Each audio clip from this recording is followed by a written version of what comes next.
So transitioning from part-time to full-time, when I was brought on staff at Mount Washington, where I served with Mark, that was the second church that I had served at, but it was still part-time, and the church before that was part-time as well.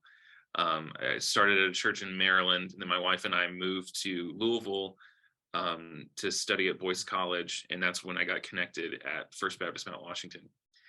And the transition from part-time to full-time was it was complex and complicated and great and painful and all of those things rolled into one.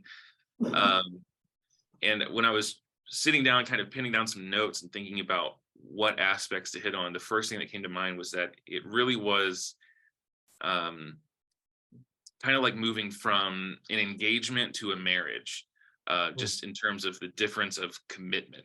And so that's kind of the first thing, is just the thinking about how much more of a commitment it really is. It's a big commitment for you, and it's a big commitment for your church. And I think it's important to think through what it must be like as the church considers bringing you on full-time. Because, staff turnover is a reality in all areas of life, including ministry. But staff turnover at the part-time level at a church is much less disruptive to church life. But staff turnover at the full-time level is, number one, it's always disruptive, for better or for worse. It's often painful, and it's sometimes even sinful. And what I mean by that is, it's always disruptive, even if it's a perfectly positive transition, even if it's, God has made your calling clear for you to go to a new church, and the church is excited for you and they're sending you off well. Or like here at Buck Run, we've already voted on overwhelmingly a transition plan where when Dr. York resigns, we already have our next pastor selected, and all of that is beautiful and a wonderful thing. But even that's going to be disruptive in some sense, even if you just think from how disruptive it is on the financial side of things. You've got to redo insurance and taxes and budgets and all this stuff. So it's always disruptive, even if it's not necessarily positive or negative. It's often painful. It can be hard to leave a church once you're on full time. It can be painful for you and your wife and your kids, if you have kids, if you're married. It can be painful for the church. And then I said sometimes it's sinful too. There's no shortage of headlines of different well-known or lesser-known pastors who have been moved out of ministry because of their own moral failures. Or it can also be that it's a sin of the church, where the church sins against a pastor. And so all of that to say, full-time ministry, anytime that there's going to be a change of that, it's going to be heavy, even if it is overall positive. So that's just something to think about when you are considering this kind of a commitment. And that's not to scare you away from making a commitment to a church full-time. I think it's a wonderful thing. But just remembering the heaviness of it, and remembering that at some point when this moves on to something else, that it will be disruptive and it'll have its own kinds of challenges. But also just when you're considering the commitment, just that remember that the church in general, and the church specifically that you're looking at, warts and all, belongs to the Lord, and he loves and died for that church. So do not take it lightly. Be very considerate in how you handle that decision, because it is a big deal. So commitment is a huge thing. It's a big commitment for you. It's a big commitment for the church. And then I just wanted to hit on some like expectations versus reality. I feel like in a lot of ways, I grew up the son of a preacher, so I wasn't unfamiliar with full-time ministry. My dad was a pastor long before I was born, and he's still a full-time pastor, and I've been out of the house for a long time. So that my whole existence of my childhood and early adult life was in the house of where full-time ministry was the life. So I knew a lot of the challenges, and I knew, to some regard what to expect. But I think in some ways that almost kind of, I think I went in with a little bit too much confidence of what to expect, or a little bit too much confidence that my expectations were going to be accurate. And it's important to remember that, I'm not a senior pastor, I'm a worship pastor. So that looks a little bit different than what my dad experienced, but also every single church is different. And so I'm going to try to speak in general terms, and don't be offended if it sounds like I'm, like describing a church that is not your experience, because again, every single church is different. Real quick, just if you can show of hands, how many of you are currently involved in part-time ministry at a church? Awesome, cool. So quite a few of you. Are any of you full-time at a church right now? Not yet. Okay. Well, then this is the right room to talk to. Okay, good deal. All right. So expectations versus reality. The first one that I was mistaken by is I kind of went in expecting that everyone was going to be on board with this transition. And that's not always the case. And again, that just comes down to your unique scenario and what your church is like, what your leadership is like. So my advice is become very familiar with your church polity before you make this step. Make sure you know the ins and outs of how the transition will be presented, how it will be voted on, and to the best of your ability, try to get an idea of how it will be received. Some of you will be voted on in a scenario where you have, a business meeting or even a Sunday morning, and like maybe you've been there for a while, and then the whole church votes. And senior pastors get that a lot. And you can even, if you talk to senior pastors, they always have kind of that number of like, I need to get 90% of the vote if I'm going to take the job or whatever. For worship pastors or for other types of, executive pastors, anything that's not in some of those more senior roles, sometimes we don't get the luxury of having that direct feedback from a congregational wide vote. And that really just does depend on the polity of your church. And Mark, I was thinking about this. I'm not even entirely sure I remember exactly how a vote went down when they brought me on, or if it even happened, or if it was just kind of an executive decision from our pastor at the time. Right. Yeah. I of course I don't know, but I know what's happened since then with other positions.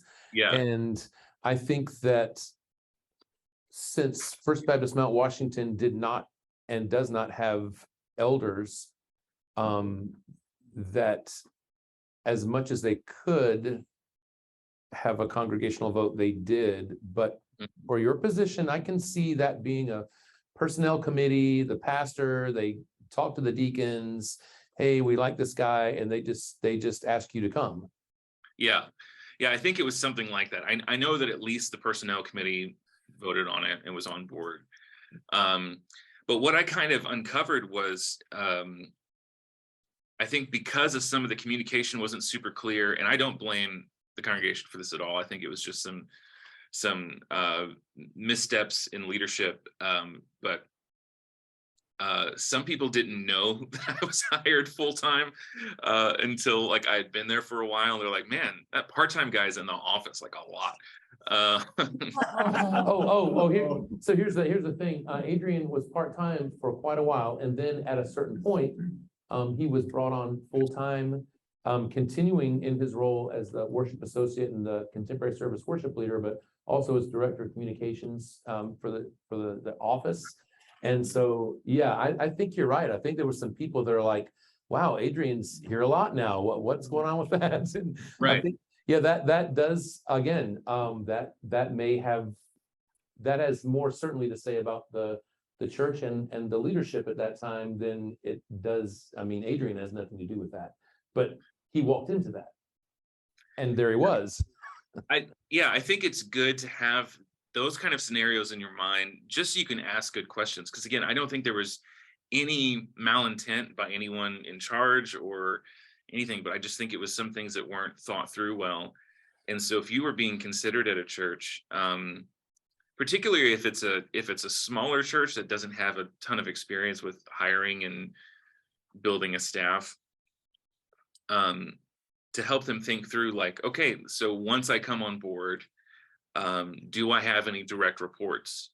And do those direct reports know that they will be reporting to me? Or am I going to have to like just go down to their cubicle with a cup of coffee and have like an awkward conversation of like, oh, by the way, you kind of work for me now. You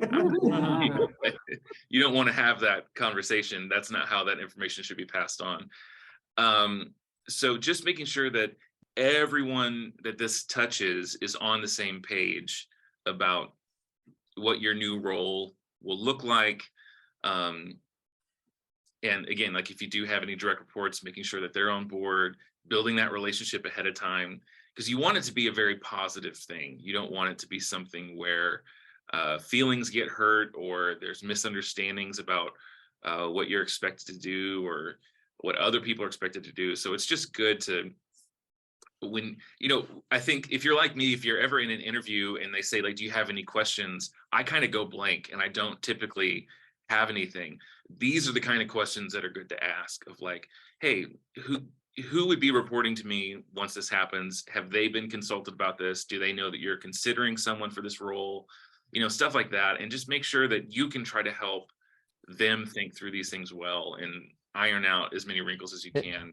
I think this sounds kind of inexplicable to some of us, maybe, but what I have seen happen in a lot of churches, in addition to Mount Washington, is when new staff are brought on, frequently the pastor or the personnel committee or whomever, they will use the personnel change as an opportunity to kind of tweak the staff. Like they're not losing someone in this role and getting someone back to come into the exact same role. They're looking to tweak the job description. And it's in the tweaking of the job description that a lot of times all of the mass of people are not quite in, they forget to inform everybody, right. and that this sounds crazy, but it's pretty real. And so that is why he's talking about this. Yeah. And even if the church you're at now doesn't sound like that, there's a good chance you could encounter this scenario somewhere down the line. And if not, that's great. I hope not. Okay, next thing I want to talk about was one of the things that was presented as part of our pay package was living in a parsonage. So I'm just going to hit on that briefly. It's kind of an outdated thing. It doesn't happen as much anymore. But there are some churches that are still doing this. So just some quick thoughts on this. If you do encounter this, I kind of thought going into it. So my expectation was that living in a parsonage would be a great benefit. And the reality was that it was honestly more of a headache than it was a help. And there's a few reasons for that. I think number one, churches in general aren't very good landlords, and they just don't have a whole lot of experience in managing real estate outside of their functioning building. So unless you have someone on staff who's really good at that and gifted at that, because it is a unique thing, and it's a unique world of real estate, then a lot of balls can get dropped, and your home is very personal. Especially once you're married or trying to start a family, you can take a lot of things for yourself, but you start considering the needs of your wife or your kids or whatever. Your home becomes very personal, and any kind of mismanagement of your home feels personal. And so there's just really, there's a good opportunity there for like harboring some grudges against how your parsonage is being managed or whatever. So it's just something to think about if that's ever presented to you as part of your pay package. Ask some good questions about who would be managing the property, what that looks like. Make sure you understand all of your financial responsibilities in that.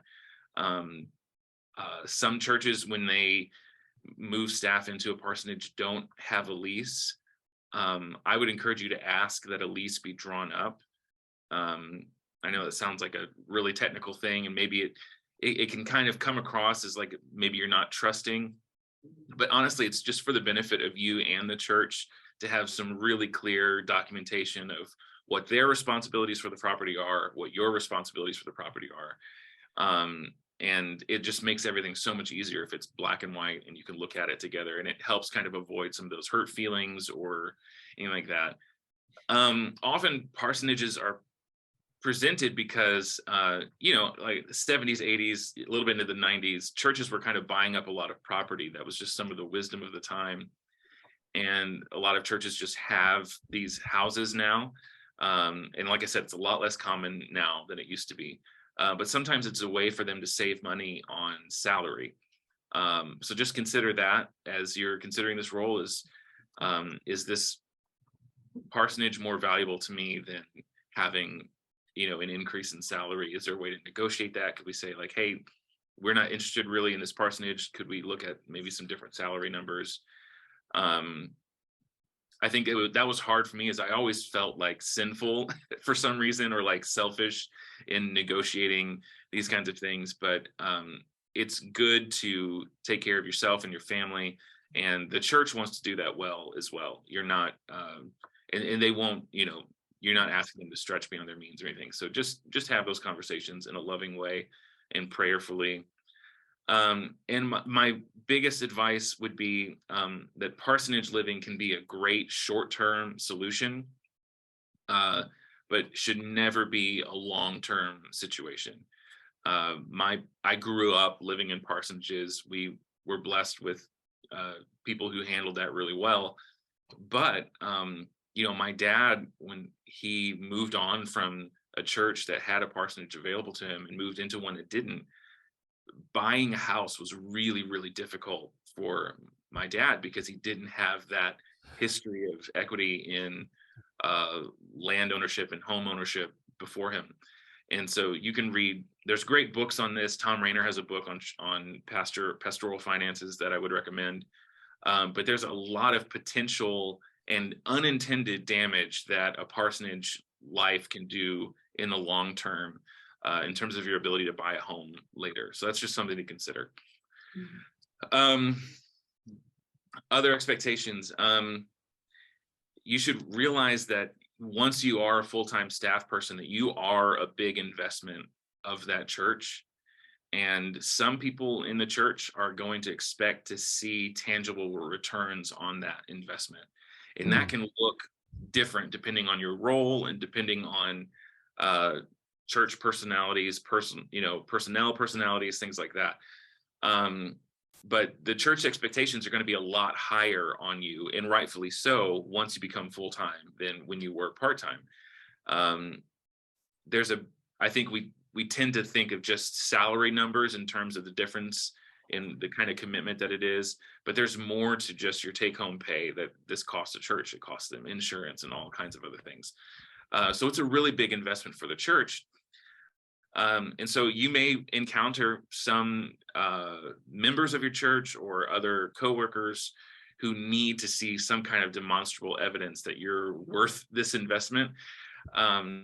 And my advice would be try not to take offense to that, and understand that majority of the cases, I think that's just them trying to be good stewards of the Lord's finances and the Lord's church. It can feel personal. It can feel like a, well, show me your work kind of thing. And I think the ways that I handled that, I think at first I was offended by that, and I think those relationships were hurt. I think the correct way to handle that in hindsight is to take those people out to lunch or coffee and just invest a lot of pastoral care in those people, spend time with them, and let them, more so than see your work, let them see your heart. And if God really has called you to this place, let them see how much you love this church. And I think a lot of those concerns will settle down, and then you get a new, really close friend out of it. It's hard to be mad at someone that you spend time with and pray with and serve the Lord with. So if you run into that kind of pushback or that kind of concern, just focus in on those people. Don't hide from them. Don't, hang up ignore their calls or their emails. Do the opposite. Run to them and invest in them, and just let them see your heart for what God has called you there to do. Let's see. Oh, this is a big one. Have a really detailed picture of what your finances will look like after this transition. I was not a financial whiz kid. I'm still not. I'm doing a lot better. But one of the things that kind of hit me in terms of expectations versus reality is when I was being hired on, there was a lot of talk about, they would say like the pay package.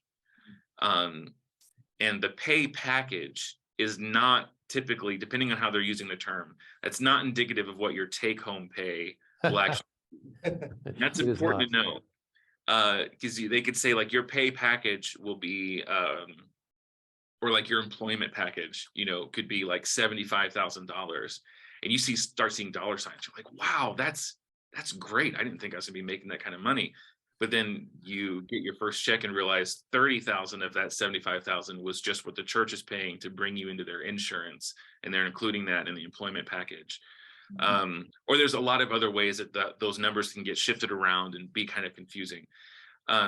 It is not wrong, and I'm bad at having these kind of awkward financial conversations, but just trust me when I say it's not wrong. It's not awkward for you to ask those detailed questions, and be like, all right, can I see like the itemized breakdown of where this money is going? What will my take home pay look like? And start making your budget before that first check ever comes, and before you even make the decision to accept this position. Talk to your wife or your husband if you're married, and loop them in on this, and make sure that it's a good fit for your family. That like, okay, if we take this job, if we make this really big commitment, this is what our pay is going to look like.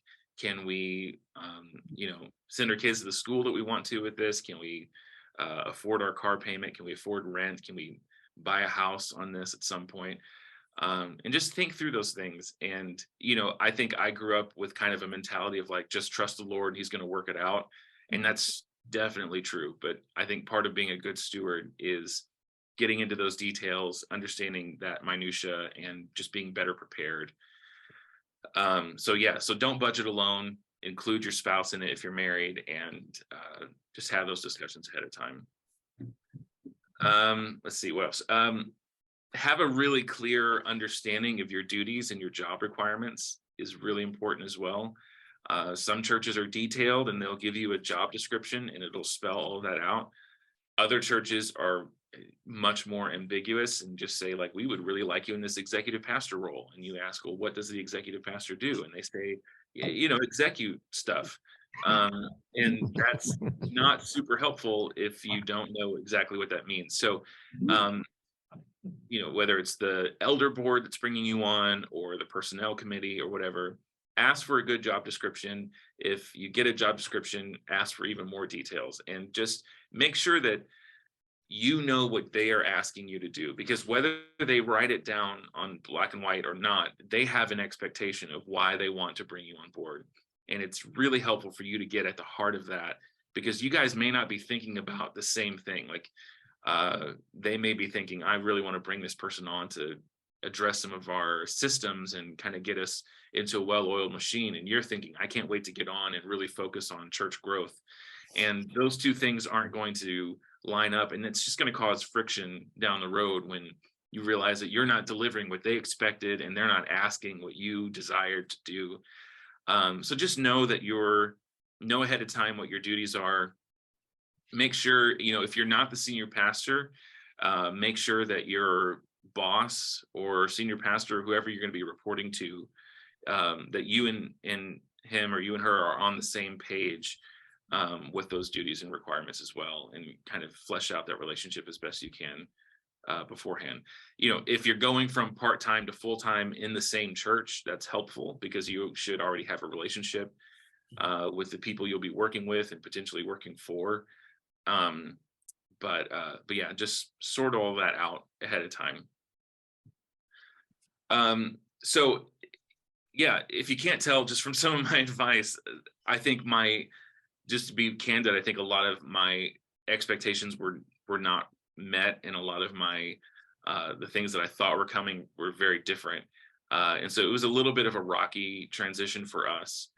And but I think my three big takeaways that I have for you from this whole experience, and from, you know, the benefit of hindsight and years down the road, is that the Lord really did work in tremendous ways through all of the trials and complications of that transition.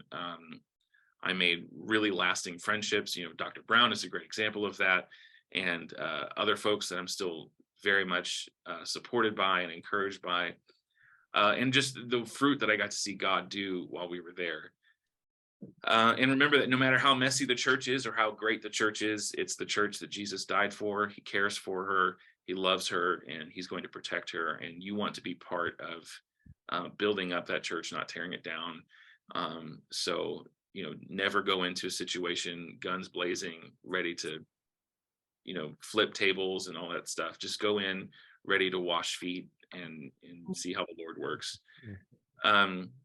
And lastly, I just say it, no matter what, if it's a super healthy church or an unhealthy church, if it's in your the dream category of what you've been looking for, or it feels like something that you didn't really desire, any way that you shape it, it's going to be a wild journey, because the devil hates church ministry. He hates what you are learning about. He hates what you're wanting to do. And so you will be attacked. But the Lord will be faithful and victorious through all of it.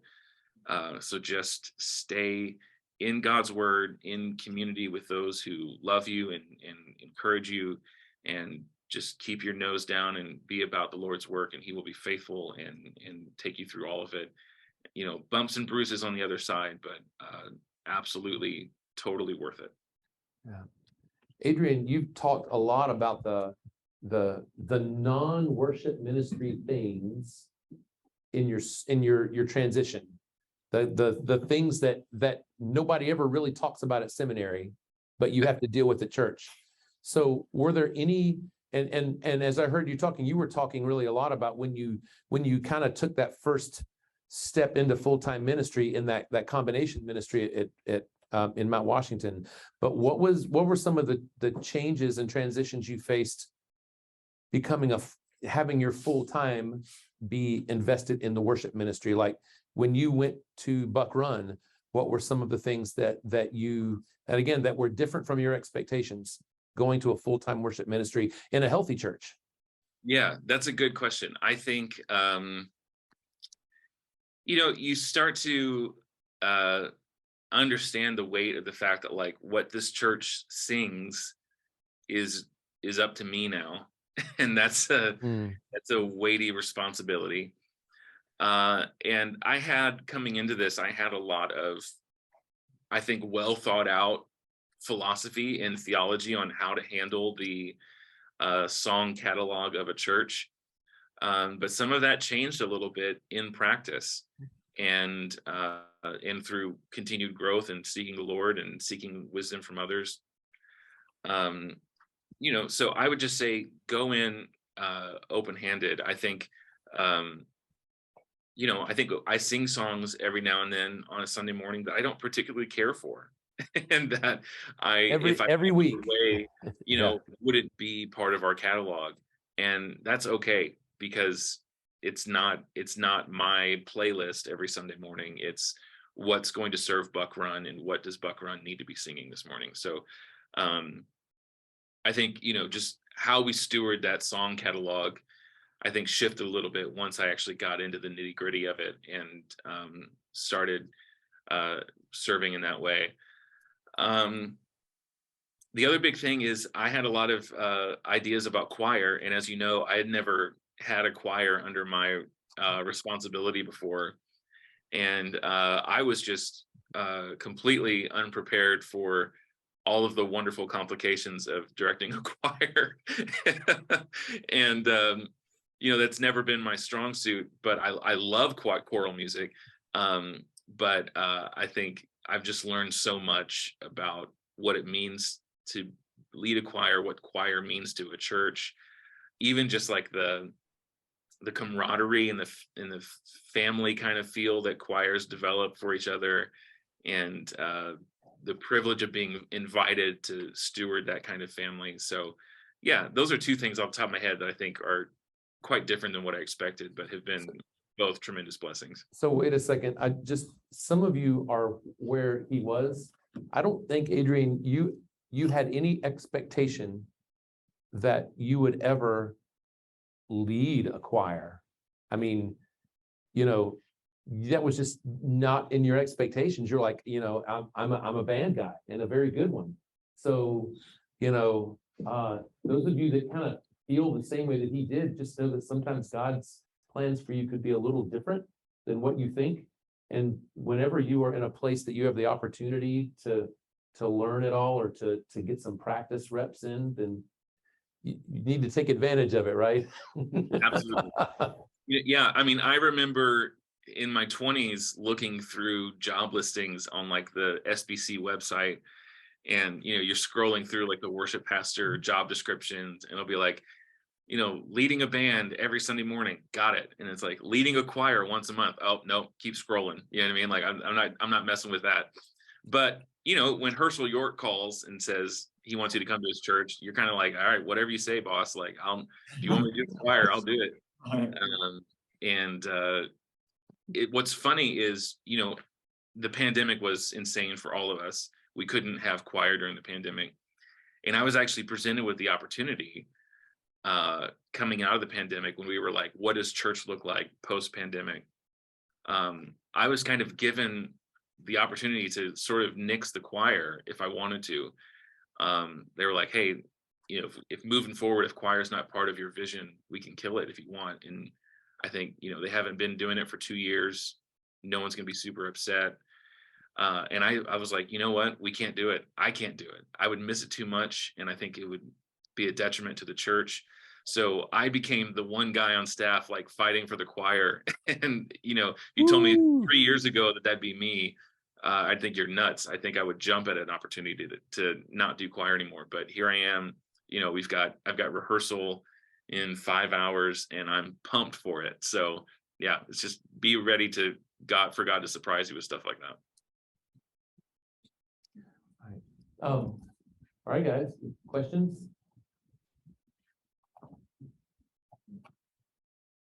Anything you ever want to ask when you move from part-time to full-time? Anything you ever wondered about? Brock? What was the most jarring, I could say, part about moving from part-time to full-time, as in like where you sit part, how you build a set, how do you best fill the time without taking too much shock to your system? Sorry, you were a little bit it was a little bit glitchy there, but was it just like, how do you fill the time, like during the week? Yeah, it's like set your weekly and daily schedule. Yeah. Okay. Oh yeah. Okay, cool. Yeah. That was sort of a jarring shift for me again. And I think a lot of it comes down to church personalities, and office expectations. Mount Washington was very like office hours driven, and it was very like 9 to 5 structured. And these are kind of when we expect to see you here, and you should be doing things. And Buck Run is much more ambiguous, and it's like, we don't have expectations for you to be in office certain times. Like, we just want you to get your work done. And so it's a lot more of like, it's just up to you. So planning my workday, I think what's been helpful for me is to start with just kind of, what are my goals for the worship ministry? What needs to happen? And you've got kind of like your philosophical, like high altitude vision goals that are more long term, and then you've got like the goals of like, well, we have to plan worship for this week. And so I just kind of start there and think like, how does this translate into my day-to-day? How can I kind of parse out my time to tackle these things? I do all of my worship planning on Mondays, and the rest of the week, and pretty much all of Monday is worship planning, whether that's, because I lead for our student worships as well. So we've got 2 services that I'm planning for, thinking through of like special services coming up, like Christmas, things like that. So all of that is handled on Monday. And then the rest of the week is just kind of chipping away at some of those higher vision things that take more time, that take more investment. Sitting down and putting words to a ministry plan for the upcoming year, things like that. I think if you've had a full-time job before, it's helpful, to kind of know what it, just even knowing what it feels like to sit down and have dedicated work for one task or one goal for a whole day. But yeah, just and feel free to ask your coworkers, like, hey, I could use some help on kind of thinking through how to structure my day. We had a pastor who came on who was really, really great with like vision stuff, but like recognized that a struggle for him was kind of figuring out, well, I don't really know how to like translate this into my day-to-day work. And so he just like threw his hand up and asked for help. And we had other pastors on staff who were super good at that. And they're like, yeah, absolutely. Like, love to help you figure that out. And, it was a huge success story. So don't be embarrassed to ask for help.